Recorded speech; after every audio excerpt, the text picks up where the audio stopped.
Well, I thought I'm just going to trim this and decorate this big moon jar I made, if you remember one of the last videos I did, so I'll get on with it. It's dried out now, it took quite a while to dry because it's quite a big pot.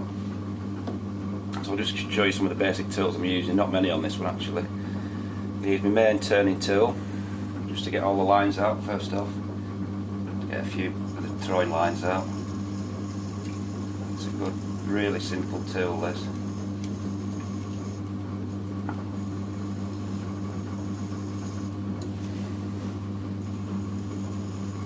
You can see it just takes the lines out.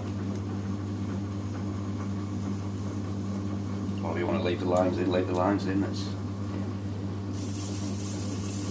just a personal choice.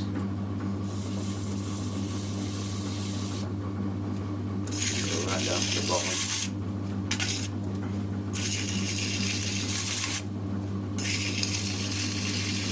Make it a little bit narrower at the base as well. Just undercut it. Can also go up this way, use it upside down as well. So you can probably see how it takes a ribbon of clay off.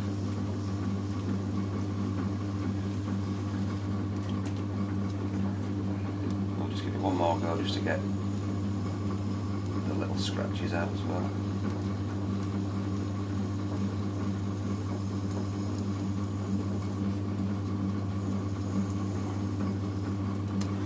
It does actually pick the little bits of grit up in the clay, as you can see, and leave little tiny scratch marks, but you can straighten those out with your finger, so that's as smooth as anything now.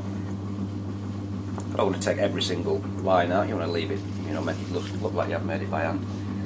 Then I've got this tool here, which is just to make a little notch. I always like to put a little notch that sort of corresponds with the width of the top. And that basically just digs out a groove.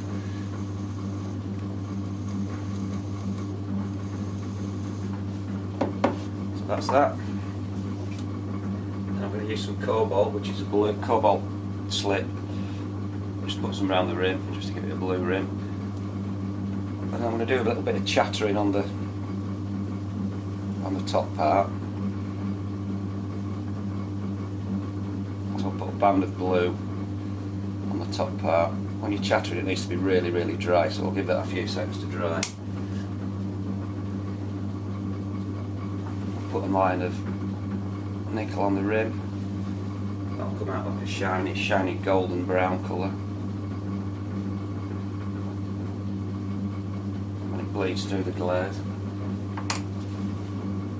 It's not quite dry enough actually, that, so we'll give it a couple of minutes to dry and then I'll be right back.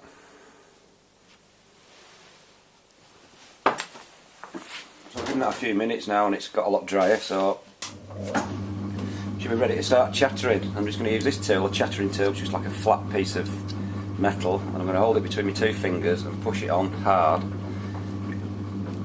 I'll just speed it up a little bit actually, and then hopefully it should bounce like that and take chunks of clay out, random chunks. So it's all pretty random, you can't tell what you're going to get, so we'll give it a go.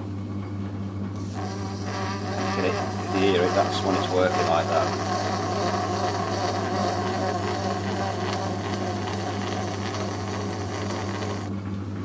That's it, you don't know what it's like until you turn it off. So if you see, you get a really good, effective design like that, where it's taking little tiny chunks out by when it's chattering. It's a really nice effect.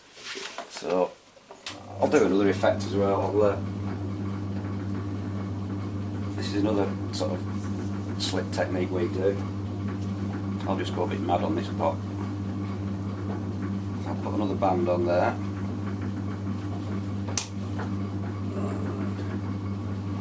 Put another band of different colour in between just to split them up.